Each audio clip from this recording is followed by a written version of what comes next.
So it's with great pleasure I now introduce our second part of the evening's webinar, which will focus on training in acute oncology and the new curriculum. This section will be jointly delivered by Dr. Rachel Cooper, Director of Medical Education at the Royal College of Radiologists and Consultant Clinical Oncologist at Leeds Cancer Centre, and Dr. Anna Olsson-Brown, Medical Oncology Trainee at Clatterbridge, Liverpool, as well as Trainee Representative on the JRCPTB Specialty Advisory Committee. So Rachel, over to you when you're ready. You can start sharing your slides. Thank you, Dan, and thank you to the ACP for inviting me from the Royal College of Radiologists. This evening, myself and Anna would like to talk through the new oncology curriculum, particularly with respect to acute oncology. And really excellent talk from Ernie, which I think really sets the scene for us in terms of the curriculum. I did notice though, Ernie, on one of your opportunity slides, you'd not put the curriculum on, and I think the curriculum really is a great opportunity for driving some of the changes that you talked about in your slides with respect to acute oncology, particularly the ability to build and lead acute oncology teams, and giving new consultants, our trainees who then become our consultant colleagues, that confidence to be able to manage acute oncology, both at the individual patient level, but more importantly at the team and system level. So as Dan said, I'm a consultant clinical oncologist in Leeds, but I'm also the Medical Director of Education and Training at the RCR for the next couple of years. And many of you will know Anna, who's an ST6 medical oncology trainee in Liverpool. And Anna is involved in too many things for me to list, very active trainee. So the drivers for change came from the GMC, and it wasn't just the clinical oncology and medical oncology curricula, it was all curricula. And this came from really three sources. The first one was the Excellence by Design, which was standards for postgraduate curricula. And the GMC wanted specialties to change their curricula and look at more high level outcomes, so that we were thinking about what a trainee would look like when they'd finished their training in terms of their capability before becoming a new consultant. So it was moving away from a list of to-do things into a much more holistic approach to training, which I think is more appropriate and fits much better with training than certainly the curriculum we had at the RCR, which was very difficult to use and I suspect was very rarely looked at. The second aspect came from Shape of Training, and just to remind some of you, because this is an older document, the Shape of Training report was looking at particularly the ageing population and about the holistic management of the individual rather than the super specialised management, and the balance between specialism and generalism. And the Shape of Training report also recognised something that Ernie alluded to, in particular, the increasing demand of the acute, unselected, unscheduled admission of patients, which is starting to drown out the acute medicine and the general medicine service. And we know that these are also specialties that are increasingly difficult to recruit into. So as highlighted by Ernie, the GMC were really highlighting those areas where we know there are problems, and that was one of the driving forces for including acute oncology within the curriculum. There was also a requirement for more flexibility within training, so that there was more ability for trainees to move between the two specialties, as well as recognising some common areas of training. So what are the key changes? So there's close alignment of clinical oncology and medical oncology, and the Clinical Oncology Curriculum Committee and the Medical Oncology Specialist Advisory Committee, SAC, worked very closely together over a number of years to develop the curriculum and align the two curricula very carefully together. And as mentioned, they were challenged by the GMC COG, the Curriculum Oversight Group, to a number of features. One was to increase flexibility. One was to recognise common areas of training, greater support for acute unscheduled takes, so greater support for acute oncology, and a more holistic assessment of the trainee.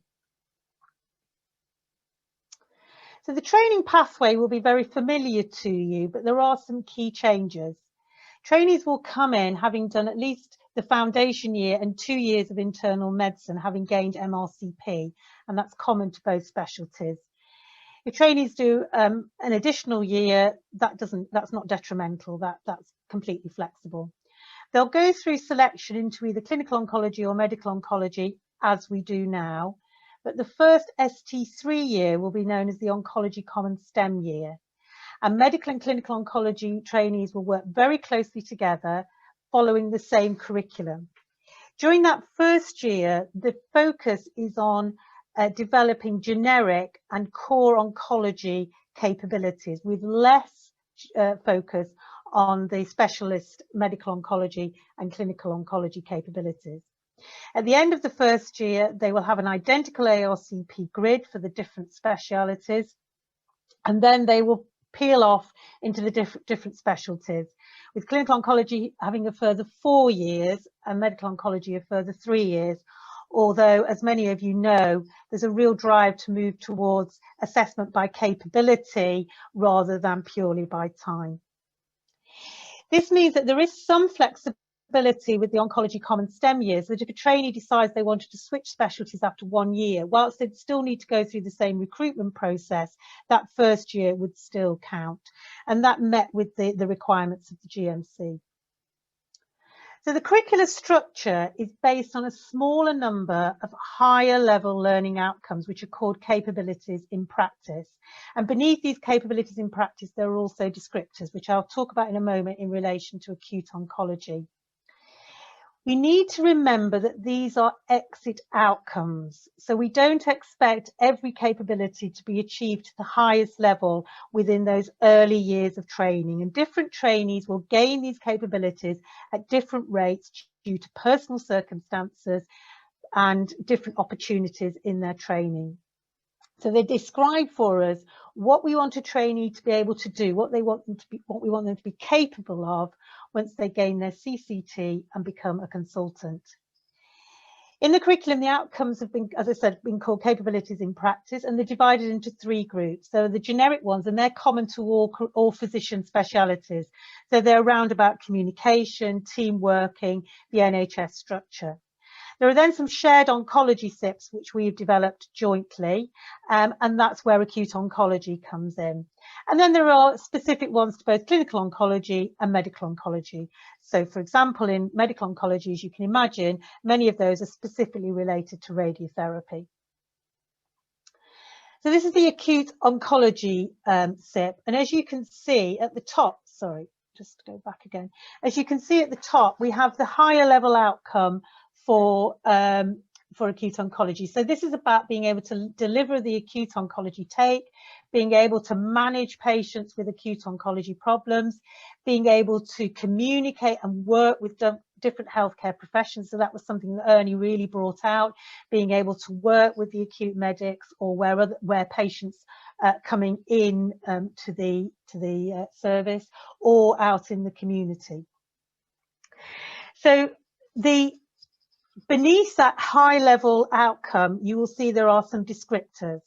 And what these descriptors do is they define the underlying skills. So they provide a guidance to both trainees and trainers about the range and the clinical context which the trainee needs to achieve in able to support that SIP. These descriptors are not intended to be the prescriptive or exhaustive, but they're to give some kind of framework and guidance for the trainees and trainers so that they know that they are working towards that higher level SIP. They're also associated with some suggested evidence, as you can see beneath, and we'll talk about that a little bit more later on. And also, extremely importantly, they map to the the GCPs, and that was another area that the GMC were very stringent about, that we had to map the curriculum to general professional capabilities, GCPs. So assessing SIPs, by assessing a trainee's progress against one of the SIPs, we're automatically assessing their underlying skills and capabilities, and that allows them, their experience, that allows them to perform the task.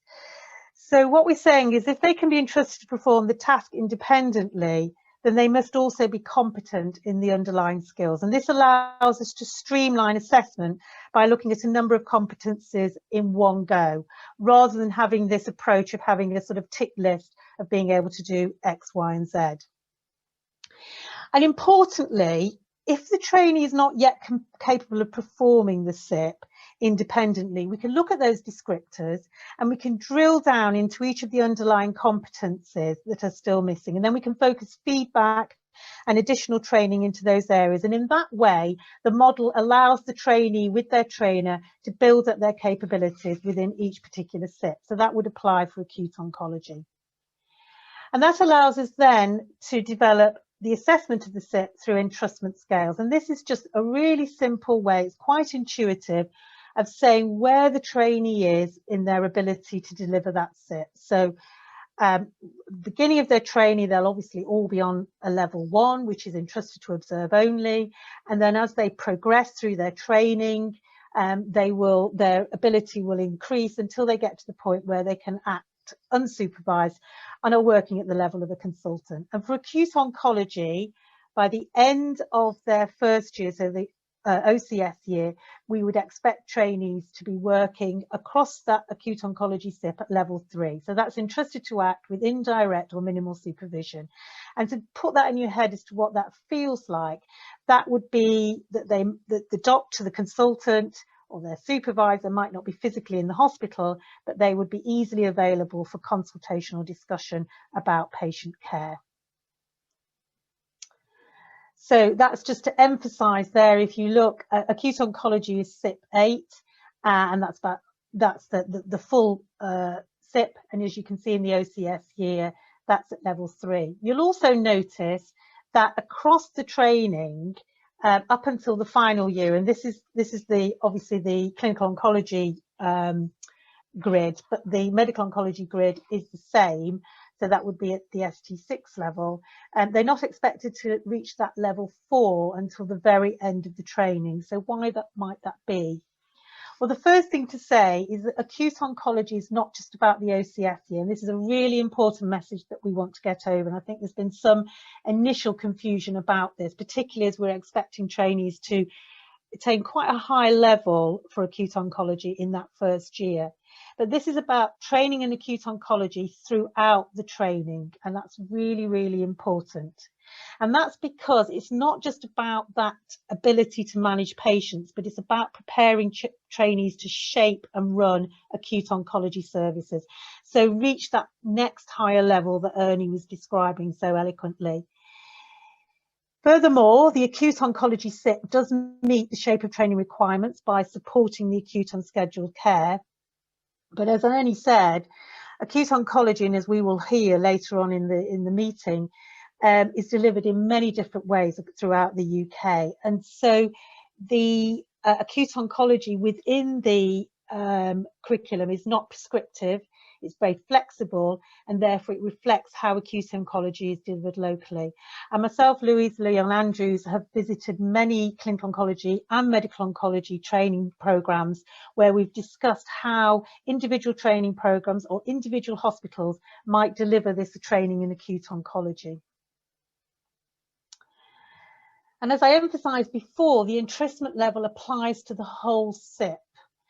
And importantly, the acute oncology SIP provides at the end the ability of trainees to manage the acute oncology service. And that's something that we would only be expecting them to do independently at the end of their training.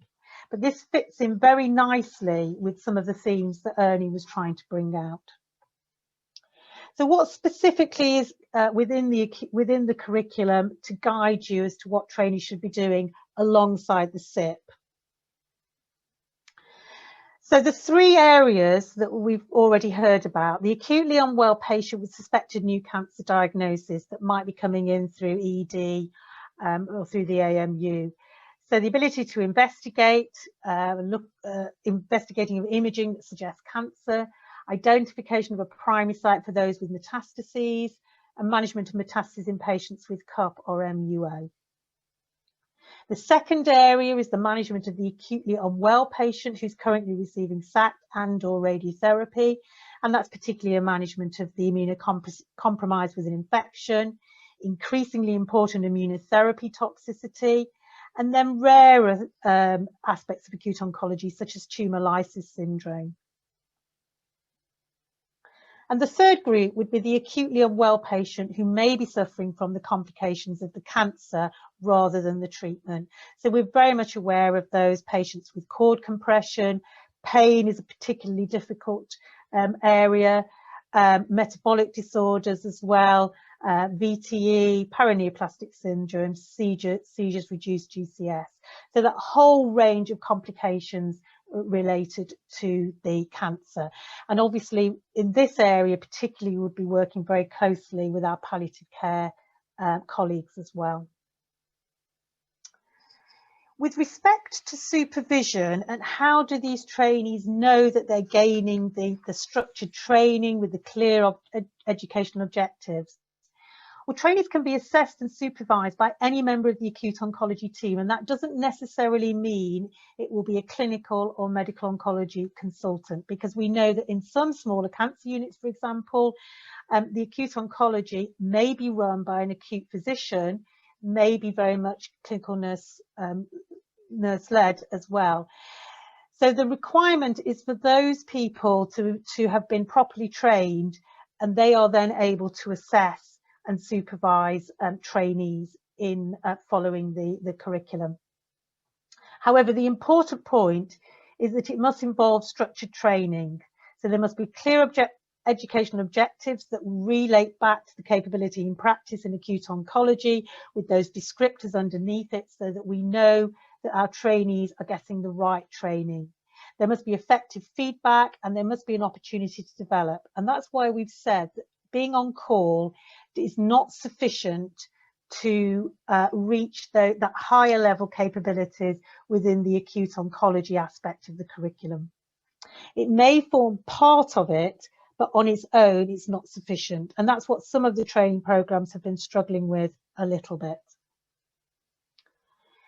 In terms of what assessments are required, again, suggested evidence is included in both curricula, and perhaps for acute oncology in particular, case-based discussions and the ACAT will be evidence that will probably be really quite important for this. And you can also imagine the MSF would be quite useful as well, because there's a huge amount of communication required in acute oncology. In terms of ward-based assessment, as you know, it's a programme of assessments, and these have been revised to match the new curricula. With the OCS, there's been rationalisation of the assessment tools across the two specialities, but the overall burden of ward-based assessments in both curricula has not been substantially changed. There are some new tools, the acute care assessment tool, which I mentioned may be very appropriate for acute oncology. New for clinical oncology is the multiple consultant report, although many of us are familiar with this from IMT and other specialties. And then there are some new ones for medical oncology, the DOST and DORPS, which assess systemic and radiotherapy respectively, and perhaps less related to acute oncology, although of course you can see how these may come in, particularly the DORPS for, say, a cord compression. So finally, when is this curriculum coming to us?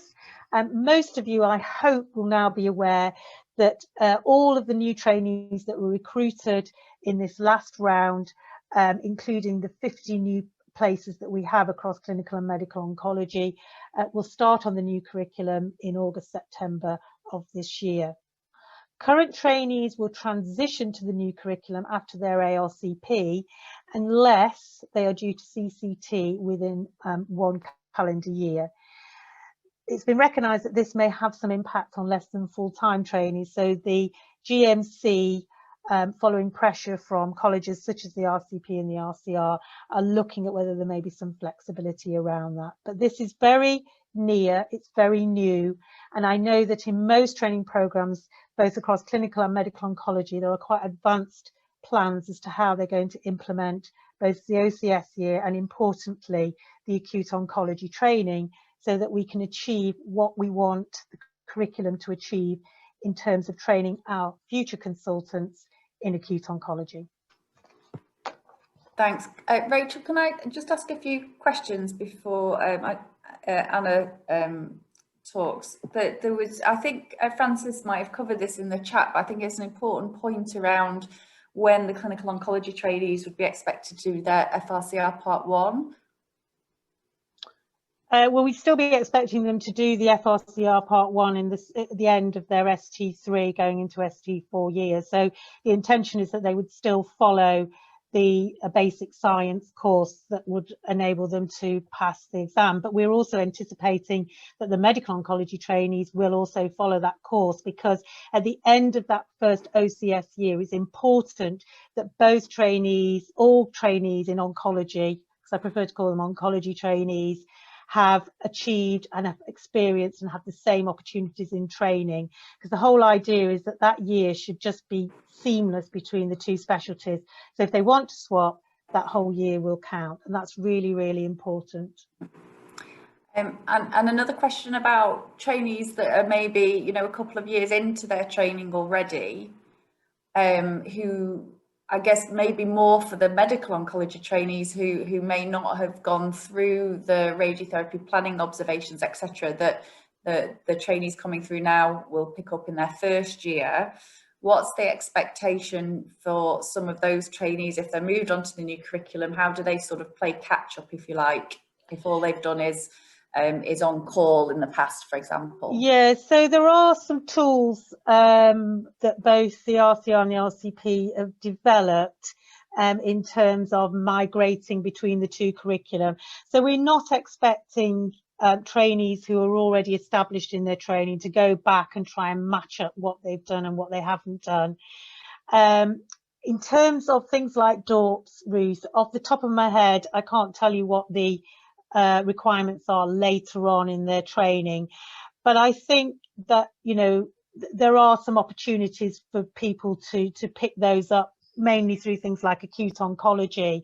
And for medical oncologists, they're fairly low level in terms of, you know, being able to maybe plan a patient for a cord compression, which obviously is then very useful for people, for medical oncologists, in the same way it's very useful for us to understand some of the more you know, some of the SAC that we perhaps not so used to giving in clinical oncology.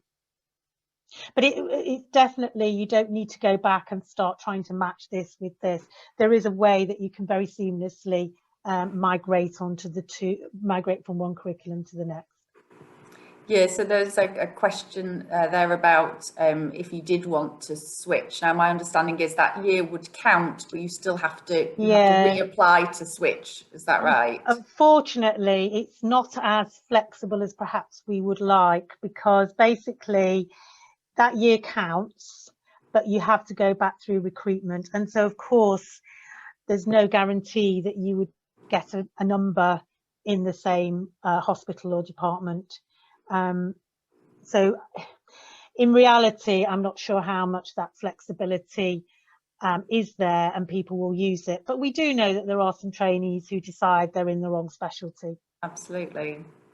Anna, can I bring you in? What, as far as you can tell, what's the feeling within the registrars about the changes to the curriculum, and what are the main concerns? I think that there's two distinct sets of concerns, well, not concerns, but just considerations depending on where you are in your training. So, and then there's a specific group of trainees that I think are a little worried about how this transition is going to affect them. So I think the people that are currently in training, who have obviously done a lot of talking about a change in curriculum, they've been aware that the curriculum changes are coming. I think that the transition from the current 2017 curriculum onto this curriculum is causing just a little bit of concern about how smooth that will be. And I think that's partly related to the fact that there are some different challenges. I think people are quite concerned about the radiotherapy side of it. I think it's worth there's not really a need to be, I don't think, from a med-onc perspective, because actually the requirements are basically to have an awareness of how radiotherapy is used and where it fits in treatment plans. So I think referencing back to the question about if they haven't done the OCS year, where will they get their radiotherapy experience from? So they will still, people in medical oncology training posts will still be expected to have be able to demonstrate that at their CCT point, because that is in reality where it's assessed rather than at the end of the first year. But it's relatively easy to show, and actually it's stuff that we do see already. It's about being aware of the spinal cord compression management pathways. It's about being aware of where radiotherapy fits in the tumour specific management of patients. All stuff that we're doing, we're just not necessarily evidencing, and I think that's the difference. And I think it will be relatively easy for trainees to be able to fulfil those sort of experiential learning points. The part of the reason we were keen to have the DOPS and the DORPS forms brought in is we did a survey of medical oncology trainees who very much clearly said, actually, we don't have discrete teaching in a couple of areas. And one of those was about pharmacology and SACT and how that could be more robust. And the fact that also that we don't have any sort of radiotherapy tools. So the DOS and the DORPS forms shouldn't be considered to be scary at all. They're just basically a slightly more specific structure that will allow trainees to know where they've got to go with their assessment. So it's not a concern at all, really, and it's something that I think people get used to using relatively easy. So it's just a bit more of a sort of a structure. I think trainees that are starting on this year, it's more about, they seem to be expected to do lots of things in the first year, and we only really talk about the first year. So I think it's about, again, as Rachel said in her presentation, the understanding that those sort of experiences are throughout training, and the OCS year is really just sort of a meeting of minds in the thing and sort of the experiences you can get in the first year. But it is sort of it's more like a spiral throughout training. I think the other group of trainees that we have to be really mindful of are people who are training less than full time, because obviously it can be more confusing working out what you've done where. And I think moving towards a sort of a competency based platform will be easy to understand for the majority. But I think there is that group that we just need to really give enough support to try and work out where they are up to in training and how this affects them. Yeah, and I think just on the radiotherapy, Ruth, as Anna said, I think intuitively you're picking that up anyway. I mean, I think if you sit in any MDT, you're going to have a clinical oncologist there who's going to be talking about radiotherapy and where it fits into any pathway. So you'll be very familiar with that and those discussions as well. So I think that will be relatively easy to pick up. Yeah, I mean, I'm obviously very supportive of that as part of our training. I did a number of clinics with clinical oncologists, and I think it really helps get that sort of rounded experience. So just another question from the audience about, I guess this is if you're not a new trainee, about whether or not you need to do a formal rotation in acute oncology to get level 4 competency near the end of your training. But I don't think it's quite that black and white. Is that right? No, I think you should be talking to your TPDs or your heads of training about their plans for acute oncology, because as we keep emphasising this, there should be plans that not only affect or not only develop for the ST3 year, but are actually throughout the training. So I think as you become more mature as a trainee, you'll be naturally doing these sorts of things anyway, in terms of making decisions in clinic, talking to allied professionals about managing patients and patient pathways. So I think you should naturally gain those skills so that by the time you come to your final year, you are able to do that. And I think that's a much better way of gaining those acute oncology skills than having some kind of, 3-month block or something in your last year in acute oncology. Because to me, that's not what acute oncology is about, actually. I think what we're trying to do is embed acute oncology into everybody's mind and everybody's job plan. I think it's everybody's responsibility, and it might be more of some people's responsibilities with their PAs, but the whole point of the curriculum is that it's really embedded in your DNA. So in the same way as you would, you intuitively know how to manage neutropenic sepsis, you would also intuitively know how to manage all of the other things around acute oncology. Yeah, Anna, do you want to comment on that? Yeah, so I do agree with that, and I think absolutely over time, as the curriculum becomes embedded, that will happen naturally as the people who start in the OCS year progress through. It will become something that again is that sort of spiral re-exposure. But I think we have to be sort of the desires and the outline requirements in the curriculum are very flexible. There are some things that there needs to be some signpost time. So it doesn't need to be a block of acute oncology time that you only do once in your training, but it does need to be hallmarked time that is acute oncology experience time. So there's always this discussion about would an on-call be sufficient to be your acute oncology training, and it isn't enough. And the reason is that actually there isn't that feedback process that you go through, that isn't that sort of relationship and leadership and skills building with acute oncology teams and in reach into other hospitals or other areas outside the cancer unit or cancer centre. So it is very flexible, and you can, and if you know, and at the moment you can sort of hallmark an acute oncology experience very flexibly. But I think there should be an aspiration, and the aspiration within the ACP RCR RCP document is that you do have some specific set aside acute oncology time, because that's actually where you gain the skills from your peers and from your colleagues, both medical and nursing colleagues. So it's flexible in terms of fulfilling the requirements. And I think Rachel's absolutely right about sitting down and talking to your TPD and your educational supervisors about how your region is planning on developing this. But I think you have to be able to at the end of it say, I did acute oncology in these areas, and this is how I gained my competency. So it is about just being a bit more aware of the fact that there's a requirement there, rather than just picking it up as you go along. So it's subtle but important. And can you remind me, does the curriculum specify whether that has to be within a trust that has unselected take? No, it doesn't specify that. So because of the fact that some trainees just simply don't go to those trusts. So it absolutely doesn't have to be that. And if you're in a setting where you'll do an oncology take and then you'll do a post-take ward round and a learning experience after that, then that would be considered to be sufficient. But just answering calls on the phone on an on-call take wouldn't be, because you wouldn't gain those skills. But you don't have to be in a hospital that does an acute unselected take. There's an argument that actually spending some time in a setting that does have that and some time in a setting that doesn't actually probably makes you a more well-rounded acute oncology trainee. Agree. I think there's something about seeing a patient with a new diagnosis of cancer straight at the front door before biopsy that is a real learning curve.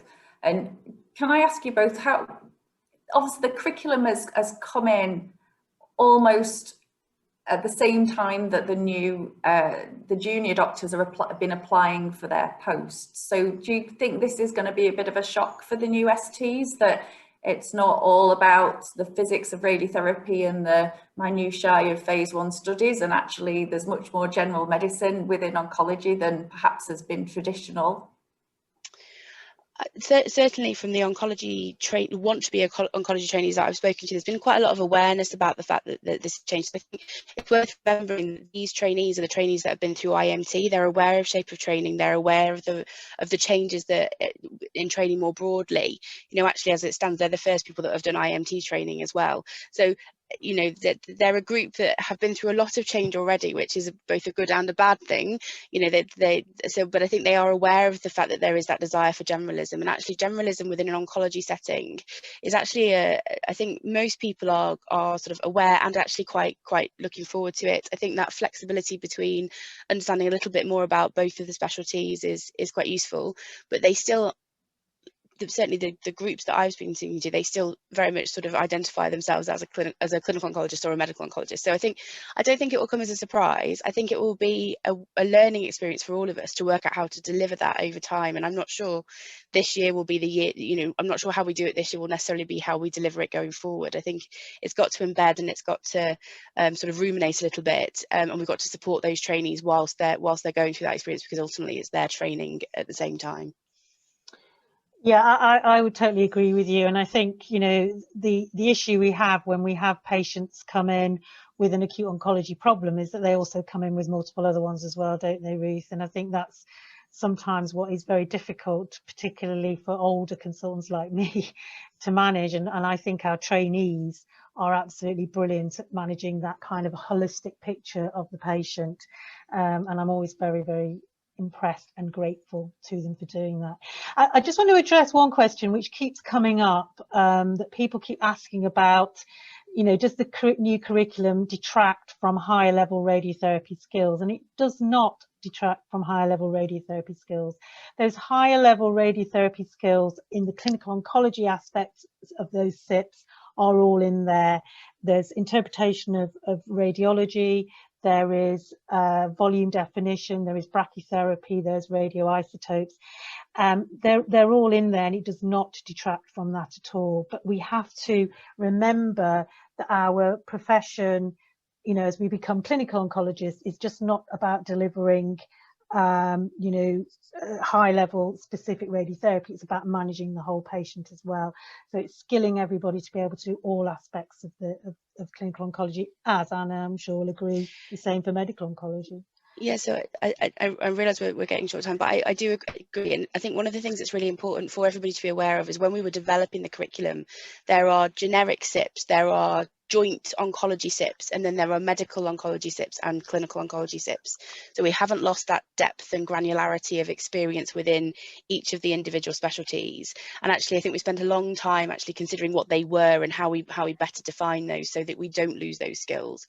So it's very much part of the central consideration when we were putting the curriculum together, that we would very much maintain those specialty specific skills that we've you know, that we've come to need. Yeah, I think the curriculum sort of defined what we all do the same and do really well together, exactly. But equally has actually defined the difference between medical and clinical oncologies.